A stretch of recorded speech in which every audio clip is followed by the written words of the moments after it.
Be careful, man. I have a local law, and that's ready. Council Jones-Rouser.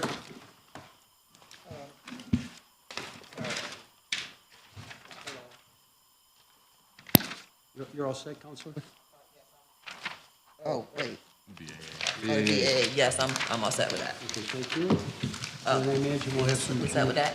What's that, Councilor? Rashida, we're all set with the BA? Yes, okay. Councilor Jones, and then we'll have some various commissioner deeds. Councilor Caldwell. Thank you, Pro Tem Hogan. I have items 10 through 14. I have Commissioner Saisha Bird. Good afternoon. Good afternoon. Parks Commissioner Saisha Bird. Item 10 is New York State Department of Parks and Recs Historic Preservation for Summer Program, not to exceed $30,000. It's called Connects Kids for parks field trips. Item 11. It's an application agreement, again, with New York State Department of Parks and Recreation Historic Preservation for the Ladders Program, which is an outdoor program for the youth over the summer. Yes, we do that every summer. Yep. Item 12. It's to amend ordinance 827, authorizing insurance and sale of bonds for Hanover Square, the rehabilitation of the foundation, the fountain, and the total amount not to exceed $1 million. We're asking to amend it to increase it by $300,000. The project will start the end of May, and we're asking for the increase because the bids came in higher. So is this same, so this is the project that we've been working on for a couple of years. Is this the vendor that originally did it, but they moved out of town and we had to ship? Is this the same piece or no? I will consult with my friend in the back, with Mary. Did they start with this project, Mary, the same? Because they were the original vendor that did it, but they moved out. We had to ship it, right? Is this the same No, one? Or- this is the Hanover Square with the brick thing that's currently closed. Yeah, but And we only have procured the design consultant, which is QPK, and we bid out the construction, which is 3 separate contracts, the GC, the plumbing, and electric, which we are So- currently rebidding plumbing and electric due to no bids. oh, okay. So no bids. So what was the reason of the 300,000 more? Because the prices are coming in higher than what we anticipated. And how many did bid for it? GC, I believe there were 4 or 5. Yeah, so we got a good number of bids. Those went out last year, right? The bids? No, Oh, we this just year? got them, about 2 to 3 weeks ago. And the plumbing and electric is currently out to bid and due back next week. So do you foresee this with a lot of the other projects too? Like if this is under 300,000, do you see that with some of these other projects that we have already allocated money for and we're coming back? Prices will increase. It is trending that way. Okay. Any questions you guys have on that? I know when, at the county IDA, it seems like every project, they come back for more money because the prices are so much for materials now, so, Yeah, there's a lot going on. yeah. It's true, Especially it's with our- competition too and all that. And that goes with labor Yep. too, capacity, so. Noted, thank you. Item 14 is the purchase security planters and barriers at Clinton Square. On behalf of Parks, it's in partnership with DPW and SPD, and the total amount not to exceed $55,000. That's to protect Clinton Square. We're looking at safety with what's been happening in this world. We want to protect folks as we have festivals and events down there. Thank you. Question is, once you get done with this, there was about 2 years, within the last 2 years, we requested multiple parks to have cameras.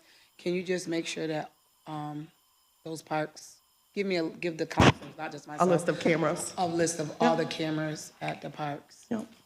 And I have a question related to the cameras. I don't, is cameras or lighting as well, but McKinley Park, I think there was some questions around where would the cameras be? Because I don't know if they were just near the pool area, near the center, or if they would be On the like field. full scale of the, yeah. Well, hopefully they're already there. Yep. I will get those answers to you. 'Cause they were, yep, so. I know we just put in, we updated Schiller's. Schiller's was down. We updated that, put a new system in at Schiller. And we're working on putting cameras everywhere. That's the goal. So that we have eyes, so. Thank Any you. other- Thank you. Any other questions? Thank you.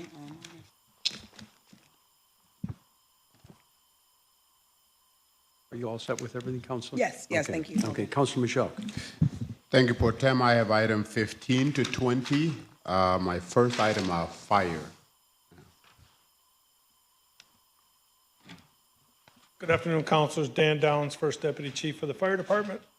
This request is to enter into an agreement with SUNY Upstate for the use of 80 Presidential Plaza, a high-rise. It's a no-cost agreement.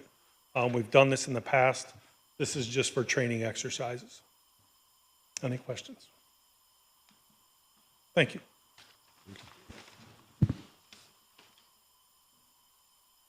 Good afternoon, Councilors. Rich Shaw, First Deputy Chief of Police.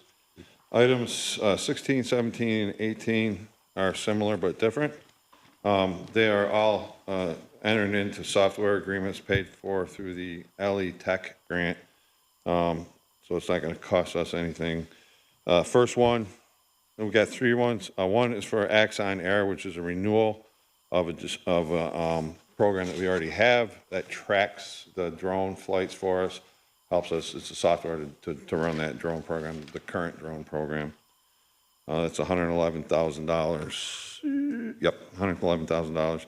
Second one, the $57,000 one, is going to be software for the Drones of First Responder program when we get that one up and running.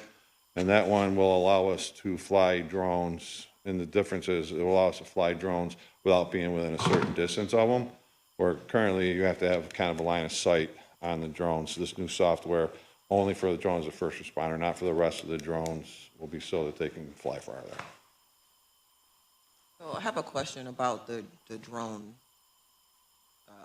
how they go out. I thought that when you guys first came in front of us before the drone stuff, that it was going to be something that was sent out via the 911. That's the drones of first responder program. That's not up and running yet. We're still working on getting that up and running. Oh, this is separate. This is separate, yeah. It's a Okay, different so program. what was used last week during that standoff on South Salina? They sent the drone So we in. have drones for our SWAT team, and that's coming up next for the software for that. Okay. So Chief, can I ask, with relation to the Drones First Responder program, what is different now from when we had it on our agenda late November and into December? I don't remember what we were asking for. I don't know if it was to enter into the grant agreement. This is actually to spend the grant money.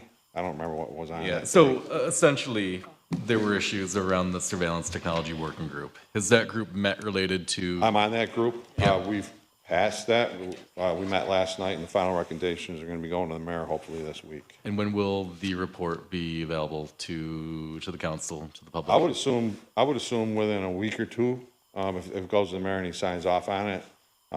We've been working a lot in the last couple of weeks on it. Committee sent it over to us. We made some notations and things. Yep, we'll take that. No, we won't take that, but that should be coming very soon, within a week or two. Procedurally, how that's going to work, Chief, is it like they meet, our lawyers review what they come up as far as recommendations goes, and then it goes to you? Is how I mean, I'm sure I'm a little So confused there. the committee actually makes the recommendations, and then we send them to the mayor. The city has an attorney on the committee. He's one of our attorneys? Yes. Okay. And so before it exits the committee, the other attorney A lot of looks it people have over? been involved, yes. Okay. Chief, I would like to hold a committee on the drone situation, just so that let's just hold our question, let's call a committee meeting so we can walk through why, the process, and all of that. Yeah, that's a Okay? good idea, because, I mean, we got a lot of stuff coming up with the drones of first responder. You know, we're gonna have a public education period and a bunch of other things, so I think that it would be good to have a meeting. Okay, we'll do that as quickly as possible. Do we? Report to come out. When is the report coming? Probably within a week or two. Okay, so, It's so supposed to let's go to the mayor hold, this week. let's hold these items. There's no deadline here, is it? Since this is grant money and it expires at the end of the month, we need to spend the money before March 31st. Okay, or so lose we the will money. ram these up quickly then. But two of them already exist in programs. The only Right. one that's new is the drone as a first responder. We just wanna, like I said, we wanna be able to be informed on the process, you know, as why, and, you know, because the thing, the viewers also would like to know, you know, some of us here are very somewhat aware of what's going on, but the viewers don't. Yep. So I Nope. think this would be a collective conversation for both the citizen and the council. So are we gonna hold all three items then, or? Let's talk offline. Okay, Let's talk offline, but I would like to have a committee meeting quickly. okay. All right. And then, next one is to appropriate funds, number, item 19, to appropriate funds from ARPA in the amount of not to exceed $315,000, and increase the amount by, let me read this just from the beginning. From the American Rescue Plan of 2021, an amount not to exceed $250,000, and enter into an agreement with Liberty Resources Incorporated to expire June 30th, 2024. To work in collaboration with the Syracuse Police Department 911 Mobile Crisis Response Service persons in a crisis exhibiting mental health and/or substance abuse-related behaviors, to deploy mental health professionals to the incident waived the RFP process. Total amount not to exceed $315,000. This is just to continue with the Liberty Resources Mobile Health Crisis Program. Until to June or to the end of This budget is year? June 30th, 2025. Yeah, because Yep, so we're approving for the next, what, 3 months? yes. Okay. I think last time when we met, Chief, you had provided some data for us in terms of the number of calls, the number of services that were received. Would it be beneficial for you to, because I was thinking of from two levels, committee meeting or just you sending us the data? I'll get you the data. You're gonna give us the data? Okay. Is everybody okay with that, or should we just dive into a larger conversation? The data, okay. Send us the data. I will. Yeah. I'm just, Counselor, maybe if somebody could just procedurally send me some bullet points on how we get from the, as far as the money goes here. I'm a little confused about that, but I imagine somebody will give me an answer before we have to vote on this. You know, where the money, I know it's ARPA money that hasn't been spent. I know we transferred a lot of money, of the ARPA money over to special objects of expense. So is this, where was this money? Well, I mean, it says ARPA money, and we're amending it We're amending it, by so an we're amount not, of 300,000. so it's not ARPA money we're amending it with, or I believe is it's it? ARPA money. Yeah, it's not for money because there's no, they didn't say differently. If they didn't say differently, that's what we take it as. So unless it's different, we would probably need to It's say just, that. if somebody from the administration could show where the money is it ARPA money? Because I know we cashed a lot of ARPA money into. I'll send that along with the data. I'll find Yeah, that out for yeah, you. thanks, Chief. Yeah, so I guess where this money is coming from if it is not ARPA, Wait right? a second, Okay. I think that the letter do indicate an account number, so it doesn't say opera money. I'm not assuming that it is then. Assuming that it's not. Can we get that before I'll Monday, get Chief? that with the data. Okay. That's an easy one. I'll get you that stuff before the week's out. I'm gone all next week, so I'll get it to you. That's opera money, Okay. All right. yeah. And then the last one is to renew a MOU with Lemoyne College, with GIV. Oh, okay, all right. Yep. They're gonna send So memorandum, number 20 is a memorandum of understanding between the Syracuse Police Department and Lemoyne College on behalf of the police department to provide a crime analysis anti-violence coordinator for the GIV, and this is being paid for out of the GIV grant. This is a currently existing program, it's just to extend it further, another year. We have a person that's working in the police department that is an employee of Lemoyne College, being paid for through the GIV grant, and she tracks our gun violence for us. So this is, you said it's Lemoyne College employee Lemoyne College coming employee. over to us. So once the year is over, do they go back to Lemoyne or? Well, this is the end of the first year, so this is starting the second year, so we just want to renew. This is something GIV wants us to do, so we Okay. anticipate continuing on into the Okay. future. So I guess what I'm asking, Chief, is this is not a city employee. It's not a city employee. And once the grant is over, it's not going to be a city employee either. She's not going to be a city employee unless we hire her for something. Okay. So, But right, currently, because she's worked at the police department before. Okay. For the Department of Criminal Justice Services, how she wound up getting this job, but she's an employee, Lemoyne employee. Her office is in the police department and it's paid for out of the GIV grants. okay. Any questions? Does she, I guess, work with the gun violence organizations Yes. that are in? Yes, yes, deeply tied in with all. So she gives them their data? Yep, yep. Other questions? Thanks, Chief. Okay. Thank you, Councilor Michelle. Councilor Gathers. Thank you, President Pro Temp. I have items 21 through 29.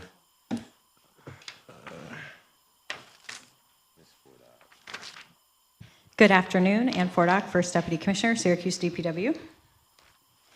Item 21 is just an agreement to purchase replacement parts for the carts, so it would be lids, wheels, axles, hinge pins that go into the lid, and we just need those as replacement parts. So what this is is the staff on the trash and recycling cart team, are they noting this, that they see the recycled carts and they're able to make a note that these need to be replaced? And also do the residents call this in the city line? Both. Okay, both. Both. Okay. Yep, sometimes you hear it over the radio with, an employee calling it in to a supervisor. Sometimes it comes in through C-Click Fix in City Lane. Commissioner, so do our people actually fix everything when they get the parts? Yep, so typically the whole cart is not bad. It's just like, What's that? typically the whole cart is intact. It's just like a squirrel chewed through the lid, and we can just replace the lid. Sometimes the pins that hold the lid in fall out or break. We can just replace that. The wheels, we can just replace that. And our crew leaders are typically the ones doing that work. Those darn squirrels. Yes. So was any of this like budgeted? 'Cause I didn't read that part. Was budgeted prior? Like, was these foreseen issues? I'm not 'cause sure. I thought that they were supposed to be squirrel free. Well, we must have mutant squirrels here because they'll go through anything. But definitely more resistant than like thinner, your $20 household bin. And some of us are having problems with it and some of us aren't. I don't have that problem at my house, but I hear that some people have chronic squirrel attacks. So, but We have I ferocious can't squirrels say. here in Syracuse. Yeah. So I can't say that we budgeted this specific $20,000, but I have talked to our budgeting person about making sure there's money for replacement carts in general in our budget. So I'm not sure if she took the replacement parts out of the replacement cart budget. It's possible that's where she got this from. And so what do you expect that this might cover? Like how many? Oh, this is probably going to get us at least through an entire calendar year, just these replacement parts. And I have enough carts right now for this year and possibly next year. It depends on how fast we go through them. If there's, say, a Labor Day storm or an ice storm, that might impact things. But right now, we're doing good. In the event someone has already like written their address on the cart, like you're swapping the cart, do you then return that cart, or how are you? If we can do that. But I do believe a conversation might have to take place with me and explaining how we can remove that with acetone or something like that. So my aunt marked up her carts as well in Lincourt, and I was thinking about that, so. I have a question about the second trash can. Do we have a list of people who have requested it? Yep. And then where are we with this having to get a notarized application for a card? They come in and do that with finance, I believe. I don't know if they get it notarized here, because I don't see that part of it, but finance sends me a list every week of who has paid for a second cart, and then I add them to my delivery list. And to go further into that, what's the reason for the notarizing? It was just a formality in the process of paying for it, because you need to be the owner. So I believe that was the stage that we didn't want a random tenant coming in and making decisions for a property. So we wanted some vetting in that process, but you can. That was exactly the point I was about to make, counselors. Because the cart is tied to the property owner, we have to ensure that it's actually the property owner who is making that request, which requires the notary to confirm that. Thank you. Any other questions? Just want to clarify, so the property owner has one, and then if he's renting upstairs or if it's another family member, it's the property owner, the landlord, that is responsible for it? So the property owner, as we know, they're the ones that get fined, if there's a violation or something like that, and they're the ones that get to make the decisions about their property. So if they need a second cart, we want them to be the one making that decision. I actually have a good example. I have somebody the other day, a tenant who keeps calling, requesting carts, and there's a private dumpster there. And she claims she doesn't know the landlord, doesn't know who he is, and that the dumpster isn't being serviced. And so I got a hold of the landlord, and he said, I don't even know who that woman is. She is not one of my tenants. I do not want her making any decisions on my property. I got a private dumpster because they never put it out properly, and I was getting cited. So I pay for a private dumpster to, make things better for my tenants. He said, absolutely do not take her word for anything on my property. So that's where this kind of comes from, is because the landlords want that say over their property. Can we send a letter to the property owner? Because there's one instance where, because there's an extra bag on top and it's just overflowing, then the city will say, well, we can't take it. You're overflowed it, and now you're going to get fined.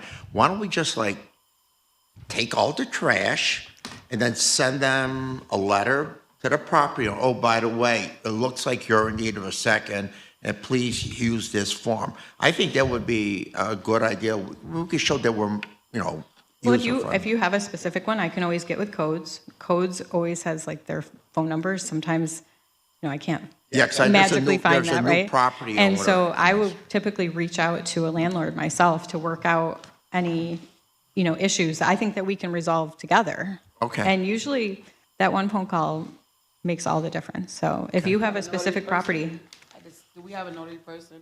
So if someone come, can they get notarized here? yes, I actually come here for all my city notarizations. So I just wanted to make sure it was available, because that's something we could tell people. If you I come think there's down- one in finance and definitely several in legal. And I don't want to promote anyone's outside business, but Jakia Kelly. Oh, Jakia Corey. Durham is a traveling notary. Corey and I just Leah. think we should have that available, because I get you gotta approve, but if they're a homeowner, you should be able to say, well, you own a house, you get one. But if they come down here, you can say, hey, if you come down here, we have a notary, so just fill out the paper, come down here, and we can notarize it there. We have several, so if they just make the city know, we gotta make sure they know. Okay. We can. Okay.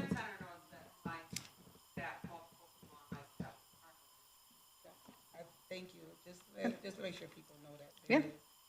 We can do that. Thank you. Volunteerism is not dead here in City Hall. I like that.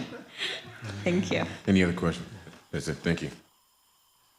Going to engineering, Corey, Council Williams, you have something? No. Okay. Oh, okay. Hello, Engineering? Mary Wilson. Robison, City Engineer. Item 22 is regarding the East Brighton Ave paving project. We have an agreement with CNS, and we need to add the construction and inspection and support fee for a fee of $1.345 million for a total fee not to exceed $2.097 million. This is a TIP project, which we're going to be going out to bid very shortly.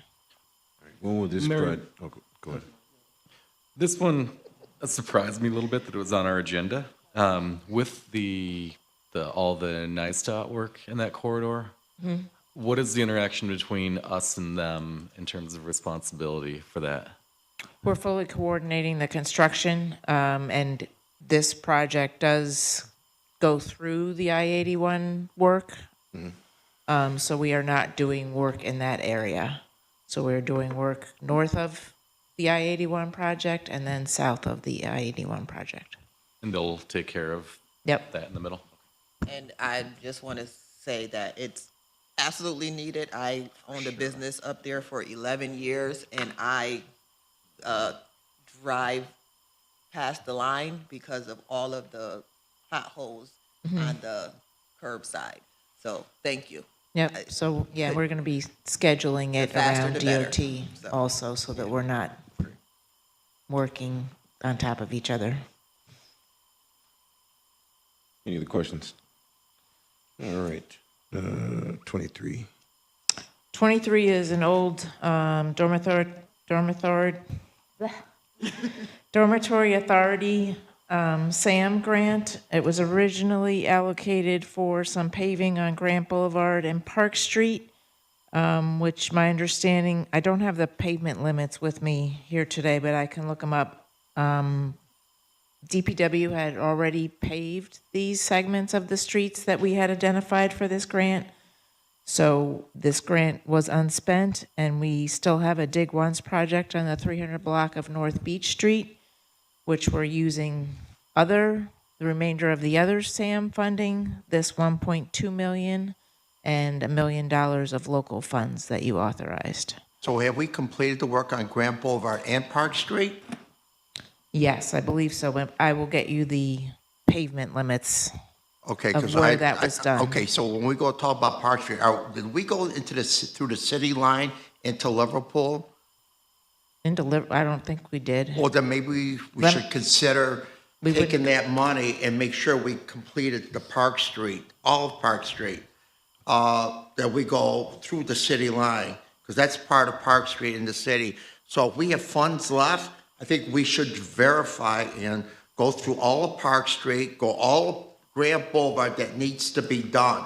I don't want to just take this money and put it over here when we haven't finished the job. That's what I'm saying. And now you're talking about North Beach Street. We're going to take that money over there. So can you give me some further information on this? Well, that was DPW milling and paving crews that did Okay. that work. So if there's more work that needs to be done, perhaps it should be added to the street recon list. I would say so because of the potholes, the issues we're having on Park Street with the potholes. And I mean, it's throughout all of Park Street. So when I saw Park Street, I thought, okay, it's everything from Park Street, from Sedgwick at the end. No, it was certain limits, which I don't have. I have to look Okay. them up. All right. Is that something we could have access to?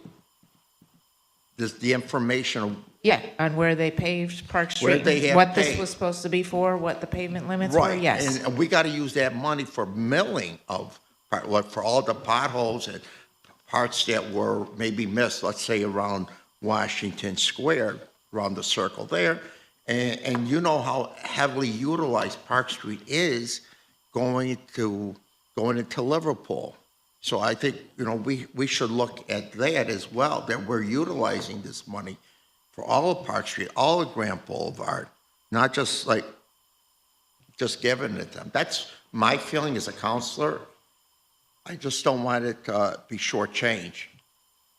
Well, let me get you the information on where this grant originally was allocated for. Yeah, and I would like to know But we if do need this money to complete the North Beach Street Well, block. I understand that, and it's important too, but I just don't want to take that money and then say, well, geez, look at all this. This wasn't done properly. We just can't shortchange Grant Okay. Boulevard and Park Street. And maybe someone from DPW can answer it fully. Mary, Thank you.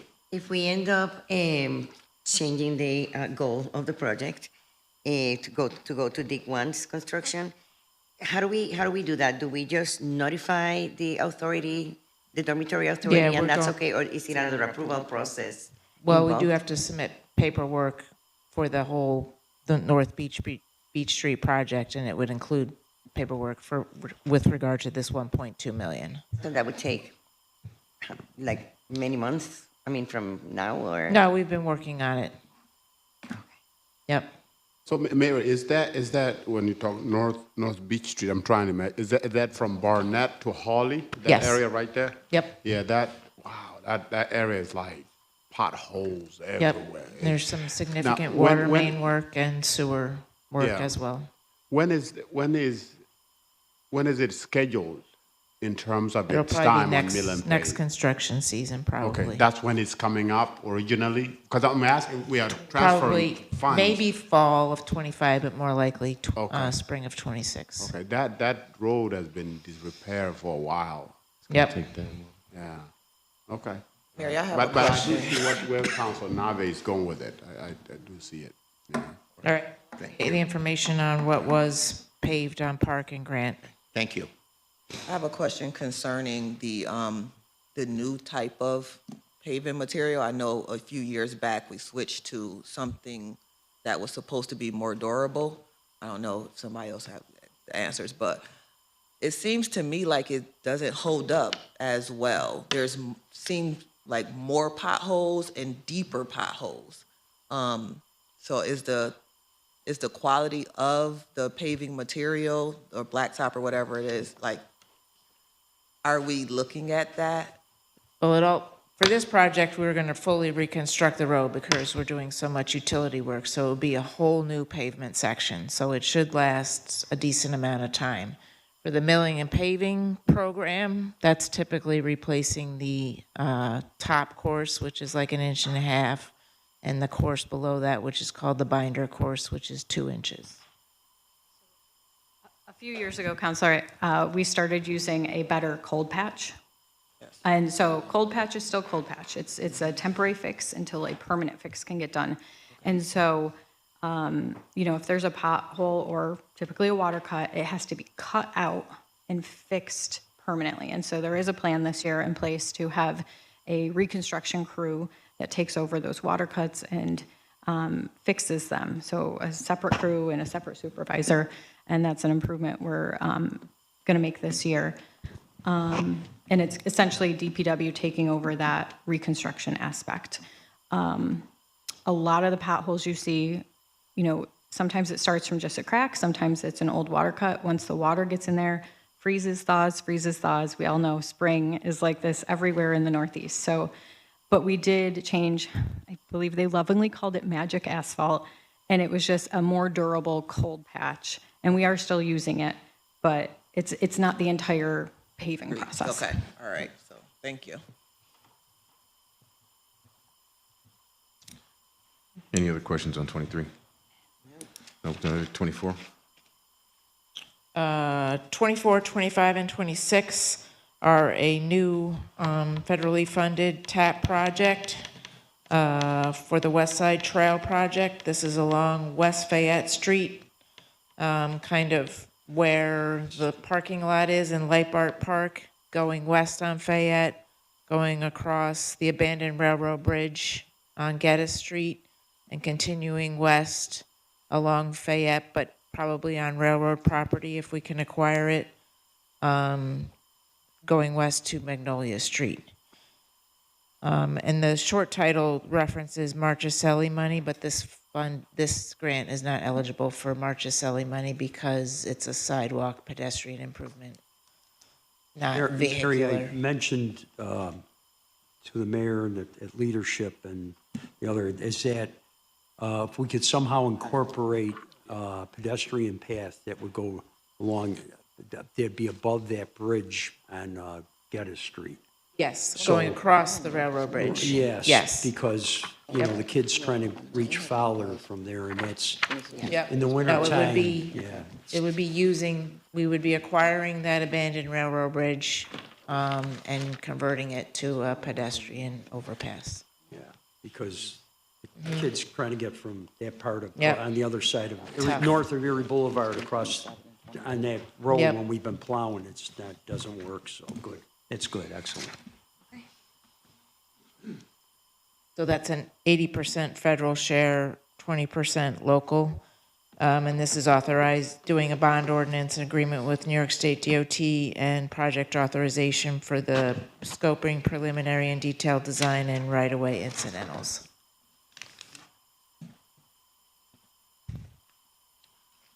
Okay, you have 28 and 29. 27, 28, and 29 is another same type of grant, federal funding TAP grant for the Inner Harbor sidewalk improvements. This is also authorizing scoping, preliminary, detailed design, and right-of-way incidentals for the Inner Harbor sidewalk. Total cost for the design is not to exceed $575,000, and this is to complete sidewalk work along Kirkpatrick Street, starting at the bridge over the creek, going west towards Geddes Street, putting new sidewalks in where there currently aren't sidewalks, or upgrading existing sidewalks if they're not good, and also putting in sidewalk along Van Rensselaer from Kirkpatrick Street north to Hiawatha Boulevard, where there's no sidewalks on either side of the road. Any questions? No, it's great, as the Inner Harbor continues to grow. And this is also just 80% federal, 20% local. No Marchicelli. This one says Marchicelli on On the the, 29. 27? Yeah, 27, it 28, says 29. Marchicelli in the request letter. You want us to take it out? Yes, please. Okay. Do you want a new 29 letter? too. Joe, should I get a new letter? Yeah, okay, yeah. Okay. That'll be for all of them then, right? Yeah. Well, it says 29, I know, too, so. That's 24, 25, 26, they all have Marchicelli in there as well, 27, 28, and 29. I don't think, I'll look at all the letters, and if it says Marchicelli, I'll give you a new letter. Okay. What? It's just, Just the Just two? 27? Okay. just 27. Thank you. No further questions. Thank you, Mayor. I'm all set, President. Thank you. Okay, thank you, Counselor. I have item 30, I don't know, Rob, okay. We're amending the Property Conservation Code. Good afternoon, councilors. My name is Rob Carpenter. I'm an assistant corporation counsel with the city of Syracuse. I've been working with the Division of Code Enforcement and the Office of Zoning Administration on these amendments to our certificate of use program. The certificate of use program is applicable to bars, restaurants, convenience stores, drug stores, and smoking establishments. The aim of the program is to make sure that these businesses have all the appropriate licenses, that the buildings they're operating in are up to code, and that they meet the zoning ordinance. We've amended this program to make it more workable for codes, to make sure that all the businesses that are required to get the certificate are compliant with the ordinance. We've revised several specific sections of the program aimed at making sure it's more workable. We've changed some hearing requirements, some definitions, and quite a few other provisions. I'm happy to answer any questions the council has on specific changes. Basically, you just tighten things up, right? Rob? Exactly, just making sure that it aligns to how we want it to run and to make sure that it's workable with the resources we have. Mr. Carpenter, go ahead.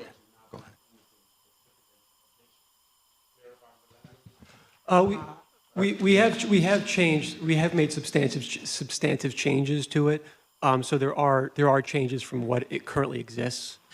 You know what you could do, Rob? Why don't you send us this legislation and underline in yellow? That would be great. Yeah. Yes, all the changes, yes, yeah, that would be great. Thank you.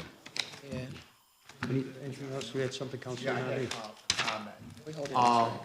Have you seen any upspike in business opening up illegally without permits when you go around? Because there was one business we did shut down a year ago, and it has reopened on Wall Street, like Wolf Exotic. So I don't know, Okay. like if they have permits or not. I don't, because this is what constituents tell me. Okay. I think Director I would have Dishaw. to, I'd Okay. have to defer to Jake and. All right, thank you. Hey, just Jake, one question, right, just for clarity. Joe, for number 30, is number 30 associated at all with that local law that's there? I mean, do number 30 have to happen?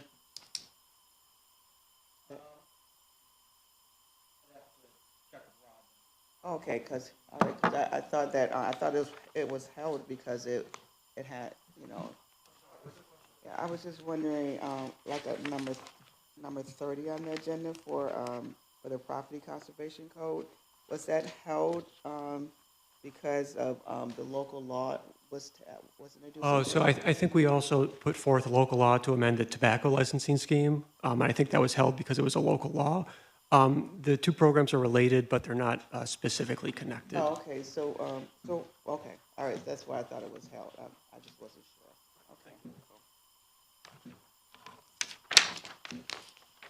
Okay. Good afternoon, Council. Jake Dishaw, Deputy Commissioner of Code Enforcement and Zoning. To answer your question, I wouldn't say there's been a specific uptick, but there's always places that are opening that we're responding to. We've been very successful at closing them. I would say that. Yeah. It's kind of like whack-a-mole. They pop up, we have to shut them down. They move a block down the street, shut them down again. Some of them are related, people, maybe not by blood, but they know each other. I mean, right? Like they're in the same social group. So it's something I think we have a pretty good process on. And if a place does open, we're usually right on top of it. But the Wolf Street ones, I've heard as recent as this week that maybe one or two of those is back open. So we're going to be responding to those soon. Okay, let's, sorry. okay, no, it's okay. I was just going to mention 331 Apple Street is a business certificate. We'll talk offline, Jake. Yeah. Yep. We did have somebody go out to that one. We didn't see anything. We're not sure why that was listed in the paper, but.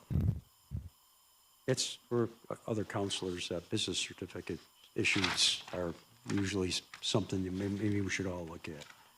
Okay, you all set with that, Council Nave? On 31? Yeah. Yeah, only that the deputy clerk just has to adjust the letter, and otherwise I'm fine with that. Okay, then this is 30, we'll go to 32 through 35. We're gonna, it's ready with a question mark pending our meeting tomorrow at 10 o'clock regarding the whole issue with SHA and Children's Rising Center and Blueprint 15. Okay, so I hope everybody, as many of the counselors as we can get to attend that meeting tomorrow. And then we'll go to 36. It's an excess easement. I've seen this. This is, you want to say something on this, Commissioner? Or 36. Yes. 32 through 35 are good pending the committee. Sorry, Matt OJ, Commissioner of Assessment. How are you all? Well, good 36. afternoon. Good afternoon. Oh, man, it's all getting away from me. The city is looking for authorization to grant a permanent easement to Pacific Properties across our park at 294 West Jefferson. This is to provide a second means of egress for the soon-to-open Crooked Kettle restaurant in that westernmost storefront in the property. They've moved an egress door. They need 2 per building code, and we're looking to provide access across our property. Questions, my colleagues? 37. This is part of the Southwest Gateway. Eric. Afternoon, councilors. Eric Ennis, Neighborhood and Business Development. So 37, 38, and 39 are all related to capital upgrades and improvements to the Southwest Community Center. The project that we're discussing would involve interior upgrades to the gymnasium floor, locker rooms, bleacher replacement, as well as exterior improvements to the facade as well. So the community center is coming up on its 50th anniversary this year, so we're making progress on being able to make these upgrades to the facility. Was the floor included in that, in the gym? Gymnasium floor, yes. Yeah, that's been a long time coming. So these 37, 38, and 39 are all related? Any other questions on this? This is all part of the DRI? Okay. Yep. Okay, so I'll go to Councilor Williams. Thank you, Councilor Hogan. 2 items, 40 and 41.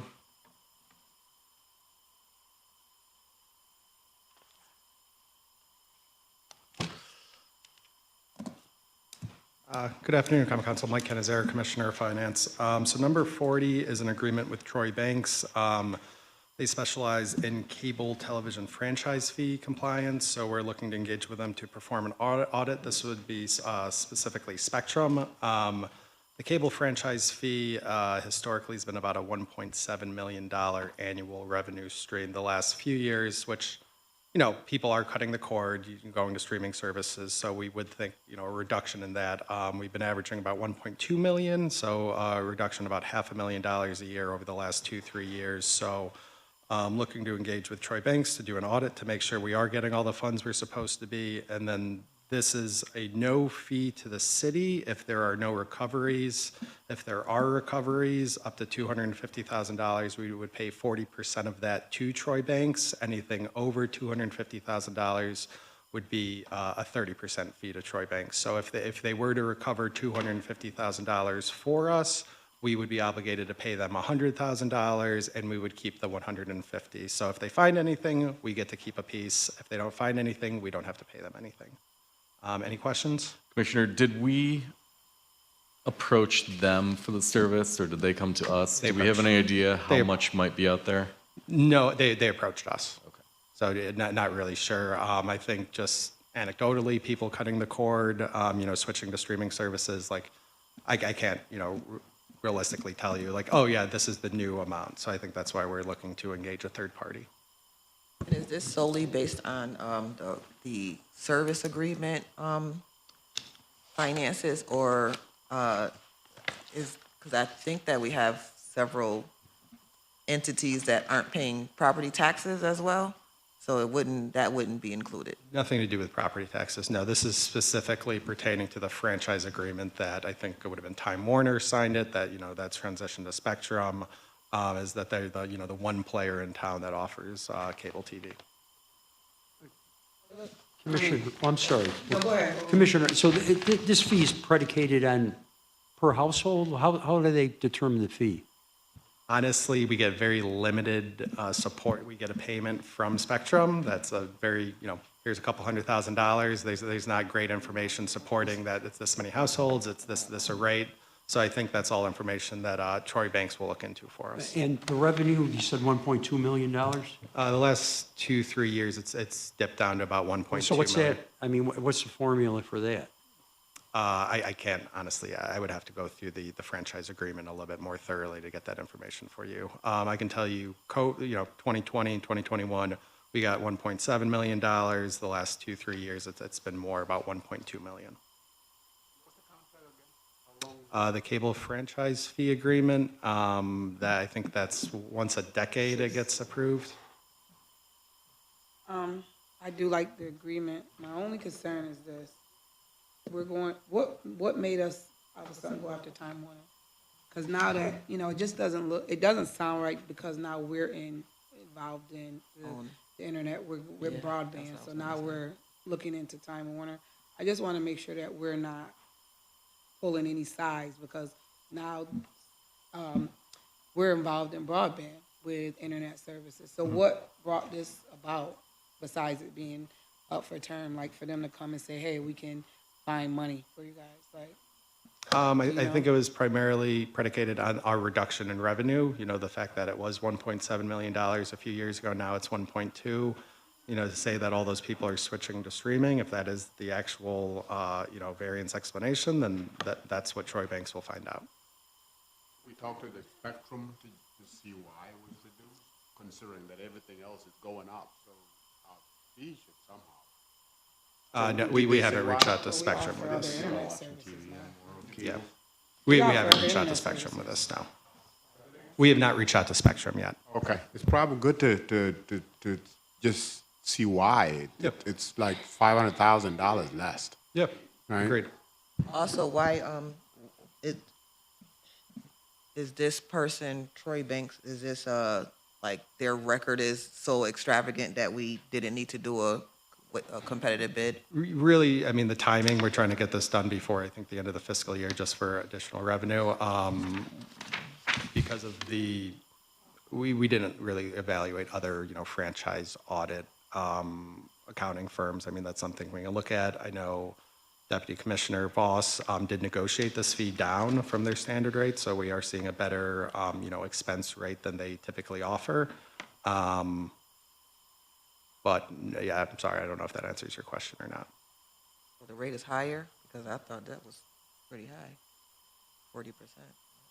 And I know we offer broadband now, and I know if our numbers that a lot of people are now taking broadband, so that could be a part of too, the down. Yeah, I'm not sure if broadband is covered under the franchise agreement, but I will go through that agreement and get back to you. Not covered, she's saying because we offer our own, is that a reason why the amounts have dipped down? Are they arguing that they're losing? Not internet, it's cable TV. Oh, Deputy cable Commissioner of TV. Finance. Just cable TV is not internet? To speak to, yes, that's exactly what I was going to say. This is just for cable. There's a franchise fee that is set by New York State that they have to pay. They send it to us with no backup, just here's a check, this is your cable franchise fee. So we don't know if we should be getting more money, and this company proposed to do it. They've done it for Albany. I know Buffalo, but I'm not sure about Rochester, but they've done other, for this work for other municipalities in New York State.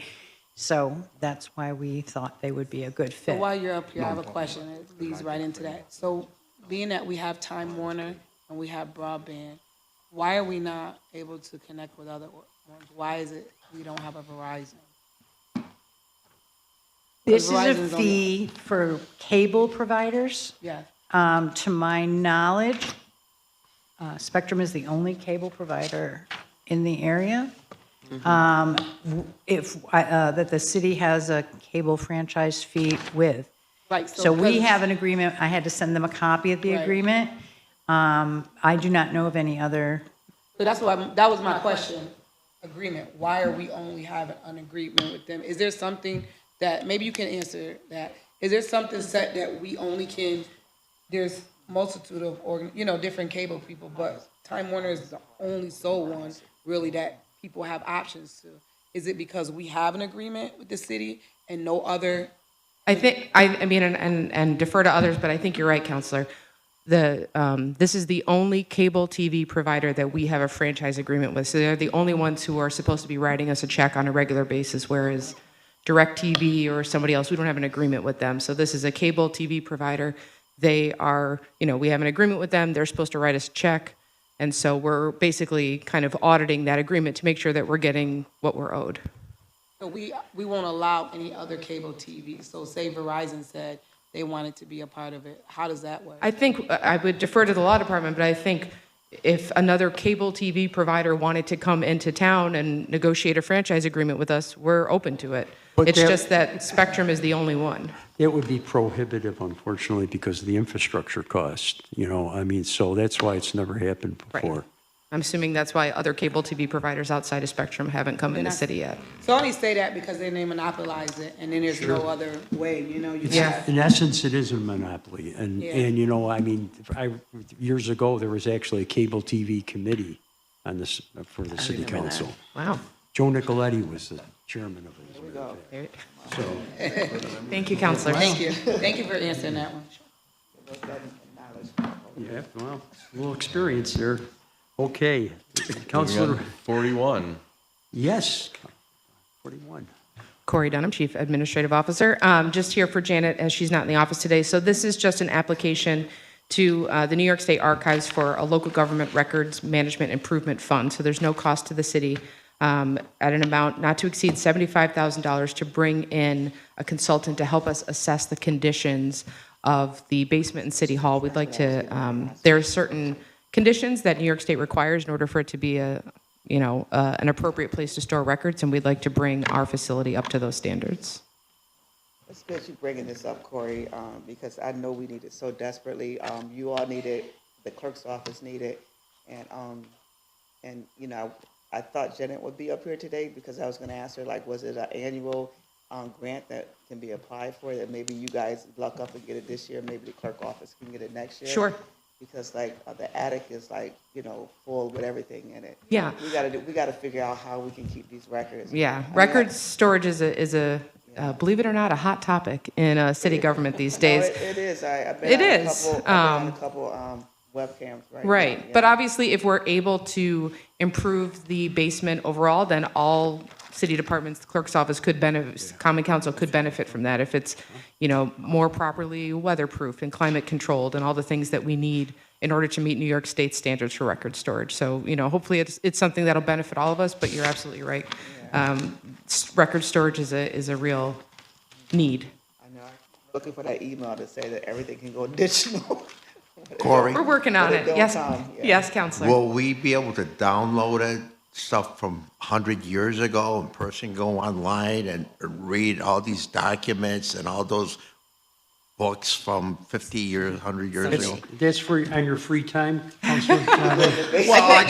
Well, my name is in one book. I think to the clerk's point, 1972. I think the idea is to try and digitize as many of our records as we can historically. I mean, obviously, knock on wood. Yeah. Just in this administration, we've had 2 floods in City Hall, and so we really want to make sure that our records are, if they can be digitized, so that they're more safely kept, or that if they are physically stored, that they're as safe as they can be. Corey, Are we actually in the process of digitizing? I mean, are we doing that? I'm sorry? Are we doing digitizing now? So we do have a number of digitizing projects ongoing. It's a lot to try and get our arms around because, I think the move out of City Hall Commons forced a lot of that conversation, but also made us realize just how many records we have. And Janet and her team, I will say, do a great job of keeping track of what we are legally obligated to keep, and then checking with departments to say, okay, that window of time has expired. Is this a record that you still want to keep or dispose of? I asked that question because I spoke for the Common Council in 1972. My name showed up. 1972. Yeah. Do you remember the month? December. My name is in the book.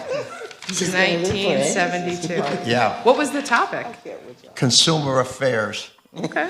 And the funny thing was, it was a bipartisan issue. Both Democrats and Republicans Wow. worked on the committee. You're a big tent guy, that's why. Everybody under the tent. I was 19 at the time. Oh, it was 19. Any other questions of that? Councilor Williams, are you all set with that? Can't comment any further? I remember 19 Okay. years old. I'm all set. Okay. I'm curious about the date, but we got the year and the month. I think that'll do. The age 19. Councilor Jones-Rouser? Thank you, Pro Temp. 19 years old.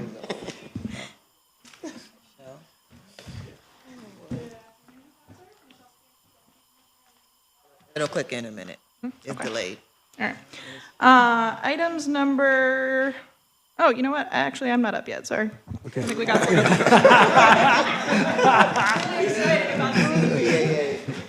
Where is she? BAA. Okay. I thought Michelle was going to handle it. Leah Whitmer, Director of the BAA. This is the identical corresponding item to the local law. It's just codified in local law and ordinance. So it was held to pair with the local law, but the language is exactly the same. What was the time frame that you said that this kind of takes place to be fully enacted? So if you voted to approve it next week, it would go to the local law would go to the state. So we wouldn't do anything on the ordinance until the local law was signed off by the state. And then any new fines and penalties that accrued after the local law was enacted would be ripe to be rolled over on the taxes. But with the timing, it wouldn't hit this year's tax rollover. It would be the tax rollover next spring of 2026. I wasn't talking about the taxes. I'm talking about from the time that we approve it to the time that it goes to the state. What was that time frame? I mean, it's dependent on the state. It all depends on when the state, like, once it's approved, we send it out to the state. We do what we gotta do. We have to have a local law hearing with the mayor, and then after that, state sign it, goes out to the state, and whenever the state send it back, Okay. a couple of weeks or most of a month. Okay, I thought it was a little longer. Okay. 3 to 4 weeks. Yeah, 3 to 4 weeks, something like that. Thank you. No Any problem. questions? No. Thank Leah. All right. Items 43 and 44, which I am quite literally very excited about. So those 2 items, item 43 and 44 are companion pieces. You may recall a couple meetings ago, we passed some legislation to enter into agreement with Home Headquarters to do some lead remediation work for several units that are owned by Syracuse Model Neighborhoods Corporation. Specifically, the scope of that work was limited to lead remediation. One of those addresses, 187-89 Lincoln Ave, was included as a clerical error on that batch. There is still lead work happening at that property, but it is actually going to be a full abatement project. So we are, item 44 is kind of memorializing that total scope of work. We are looking to enter into agreement with home headquarters to do work at that property for an amount not to exceed $250,000.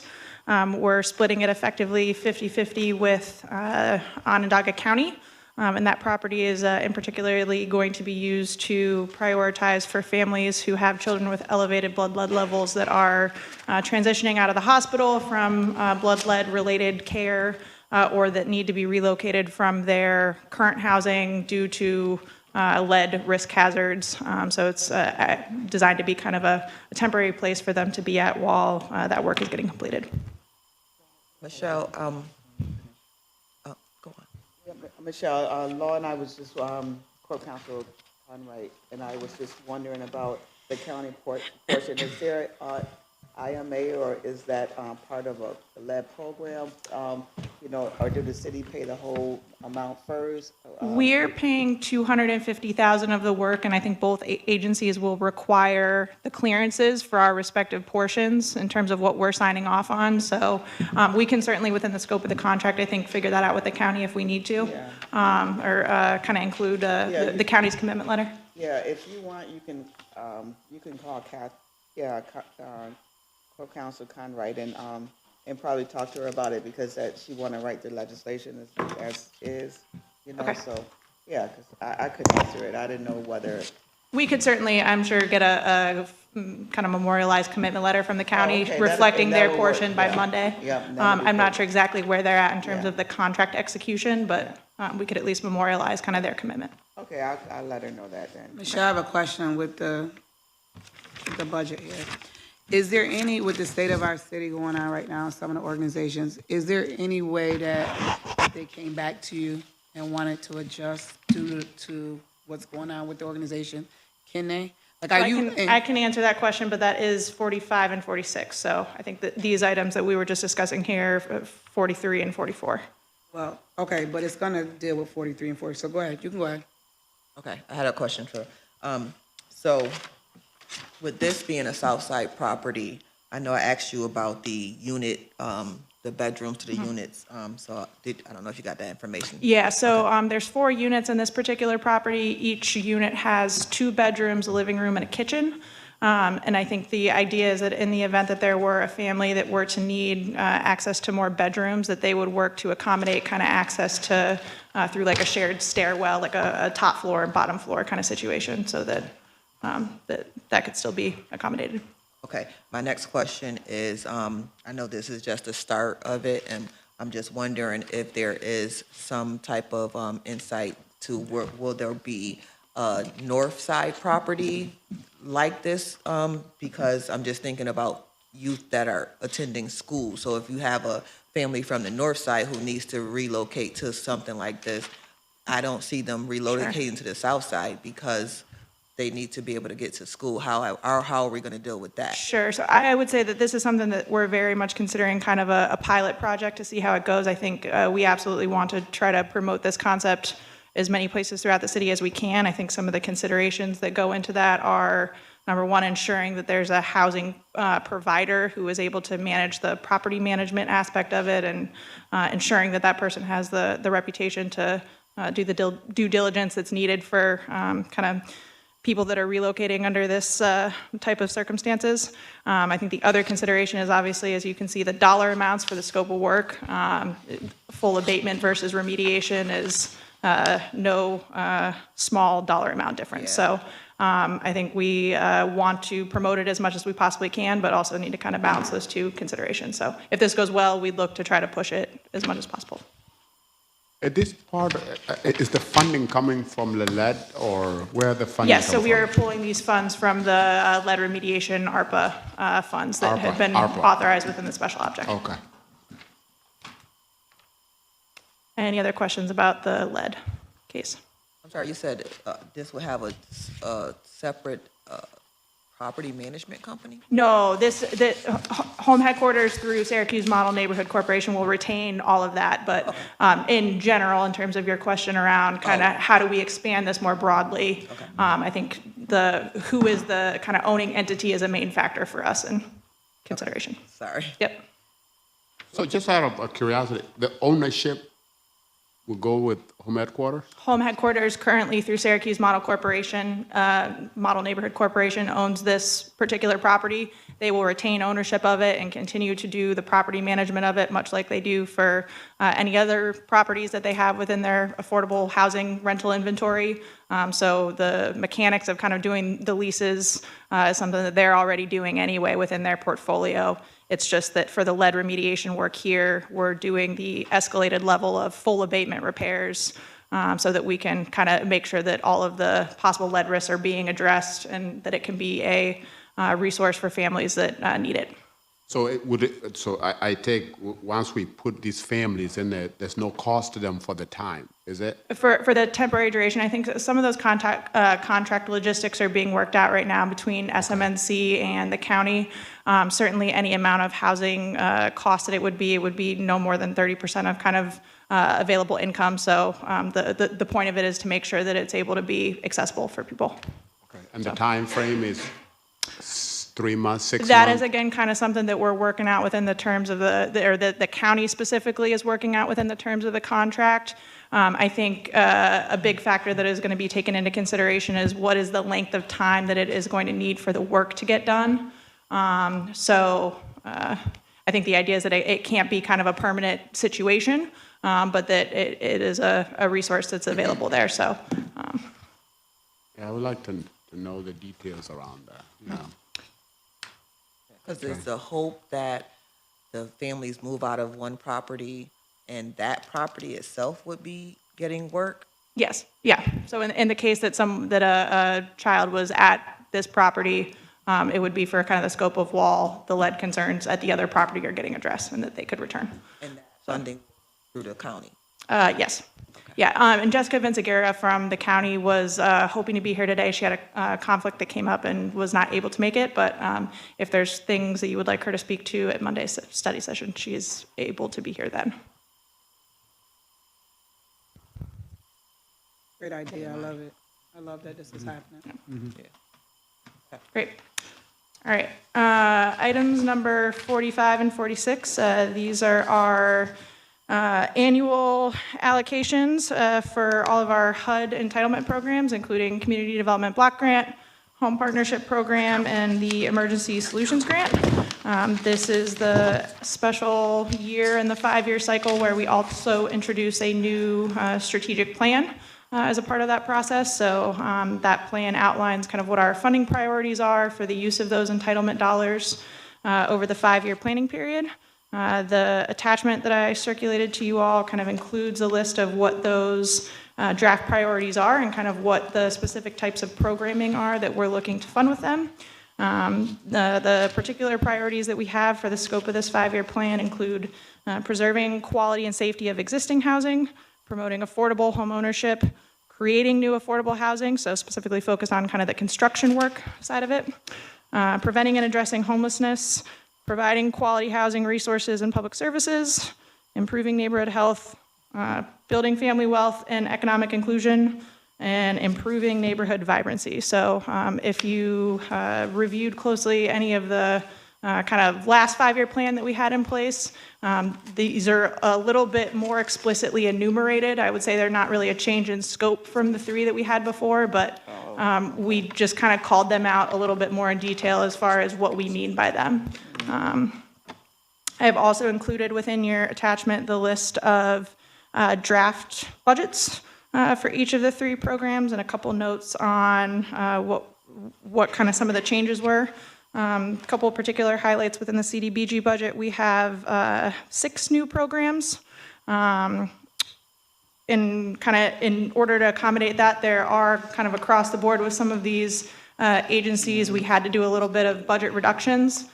So it was about 6% to all programs that are considered housing programs or that are qualified CBDOs. And then 15% for programs that are considered by HUD to meet the definition of public services, as well as the Neighborhood and Business Development Distressed Properties line. So it's kind of, we felt that the scope of the new applications that we received, based on the feedback that we got from the Risk Analysis Committee and the work that went into completing the consolidated plan, we felt that the new programs were very much kind of fulfilling identified needs within the community. So we were kind of trying to balance that along with the fact that the programs that have consistently been funded are also fulfilling critical needs, and didn't want to disproportionately kind of impact one agency over the other. So for my question before, how are we connecting with these organizations now that some of them have been hit? So all agencies were notified at the start of the public comment period. So February 28th, we notified all agencies of what their draft funding allocation was. We, as we do every year, have a scheduled 2 opportunities for public meeting input. No, I'm sorry. I must not be getting it. No, some of these organizations have been hit with layoffs, right? Huge. And I know we allocated money, so are they going to be able to meet the commitment of this? That's my only concern. So within the scope, I think kind of some of the most specific examples of that would be Catholic Charities, Interfaith Works. Within the scope of the program that they submitted for CDBG, we are confident that they can still fulfill those services. That's what I'm thinking. Any other questions? Our public meeting for Neighborhood and Business Development will be next Tuesday, March 18th at 5:30, and then I believe that there's a date that's been identified for the council's public hearing that's listed in the agenda, so. Yeah, which we have to, the 30th, 31st, right? That's right now, that's what's on there, that's the sooner we can get is the 31st, unless y'all want to come in here on a Friday. But that's Monday. We normally like do a Wednesday, but that Wednesday, CRB meet in the chamber, so Monday will be the closest date we can get to it based on the law. Any other questions? Thank you. Thank you. 47. Jake, is that you?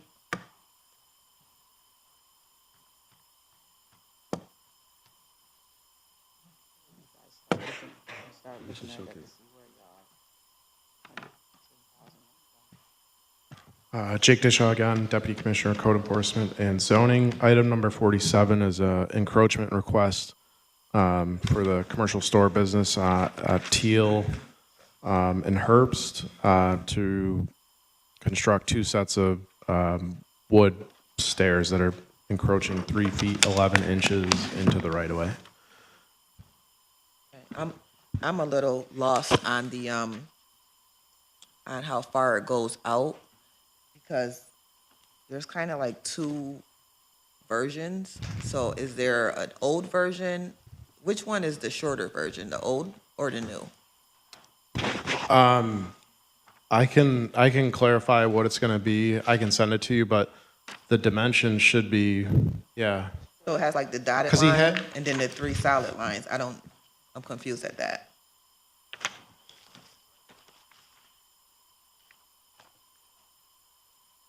Is the dotted line, is that there at all, or? So the dotted line is overhang up above. So okay. Yeah, it's going to be the actual 3 lines where they're existing now, but they're crumbling, so they need to replace them. So they'd basically be in the same footprint. Okay, thank you. And I had been in touch with Councilor Monto. I know he's not here today on this item too. Any questions on that? No? All right, I do have a question not concerning anything that's on the agenda. I received an email about a property owner who lives in their home dealing with rental registration, and they have a LLC. I know that through the state government, like the reporting for LLCs has improved. You have to have you have to know. So I know like the land bank, we know who's under the LLC. Are we not utilizing anything like that to find if this is their residence? So the SPCC, so our local code is explicit that a LLC cannot be a homeowner. 'cause they're not technically a person. Corp Council agrees with that. I mean, they drafted it, but regarding that one as well, I mean, the tax billing address, the water billing address, our codes address, all is in Connecticut.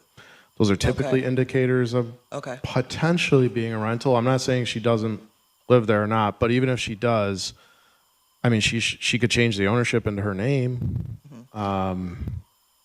It's not just with this one. Any LLC owned can't be exempt because they're not a person. So I do have a slight issue with that part of it, but being that her water and other things are going to a completely different address, I understand where you were going with that one. Sure. But there are, like, I plan to put my home in my LLC. So I think that there may be situations where that does exist.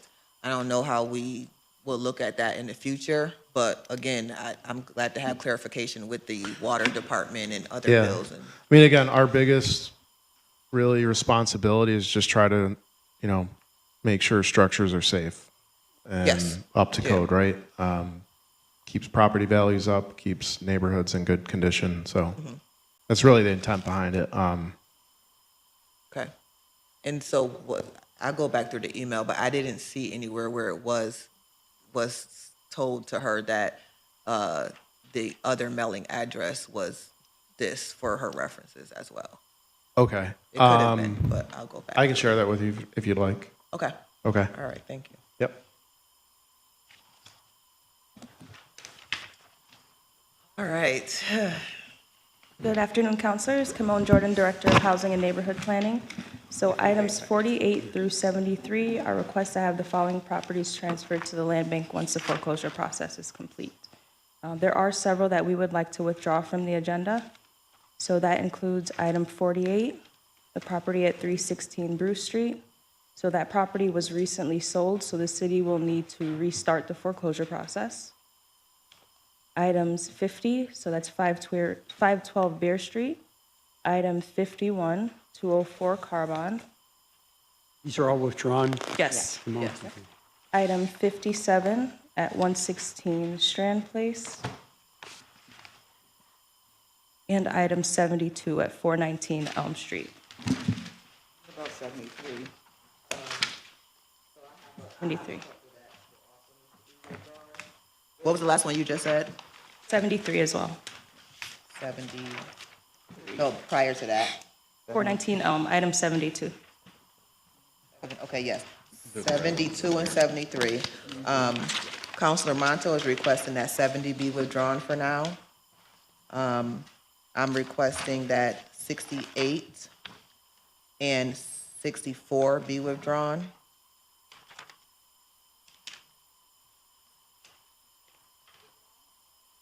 Withdrawn for now, yeah.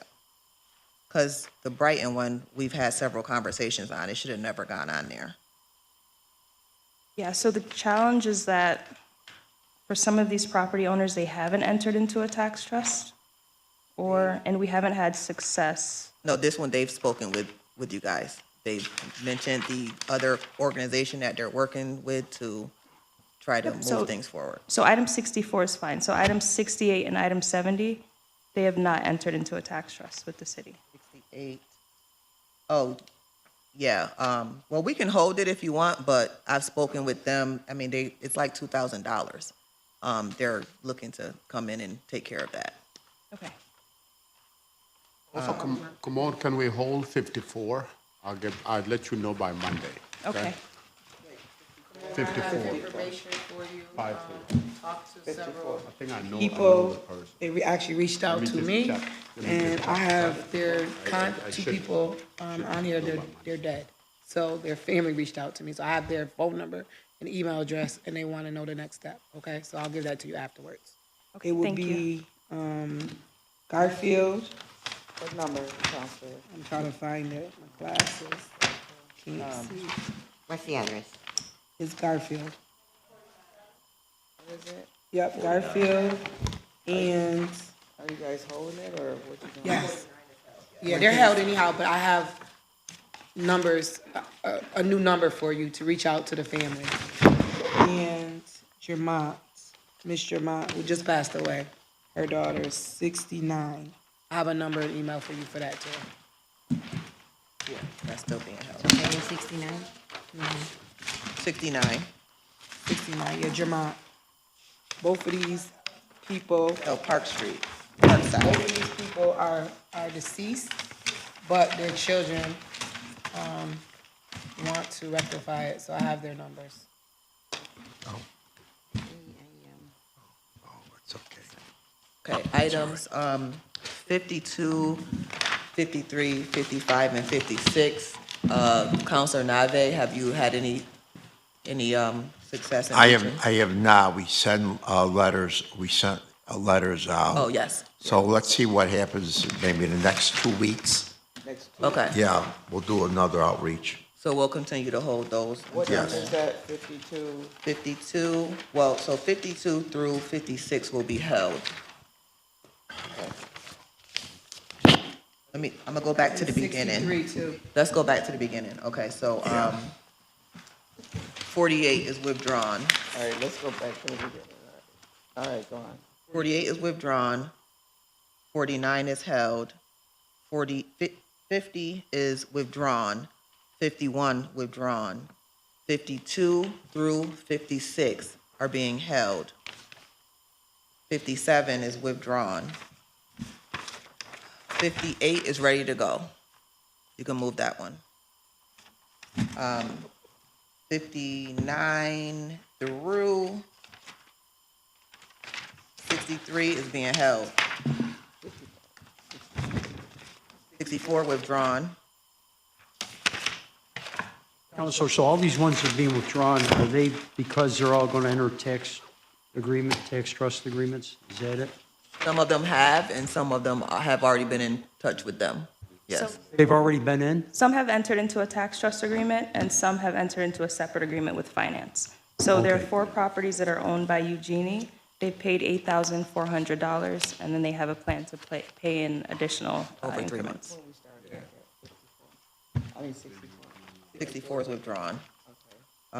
65 through 69 is being held. 68 is being withdrawn. No, she said she want to wait because they Okay. haven't come So in. it's, 65 through, okay. All right. 65 through 69 is held. 70 is Counselor Monto wants to withdraw that one for now. 71 is being held. 72 and 73 is withdrawn.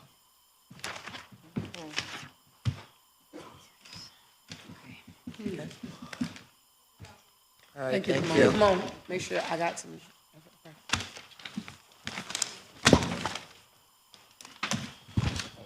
Okay, are we all set? Thank you, Counselor Jones-Rouser. Okay. I'll ask for a motion to adjourn. Second. Adjourn.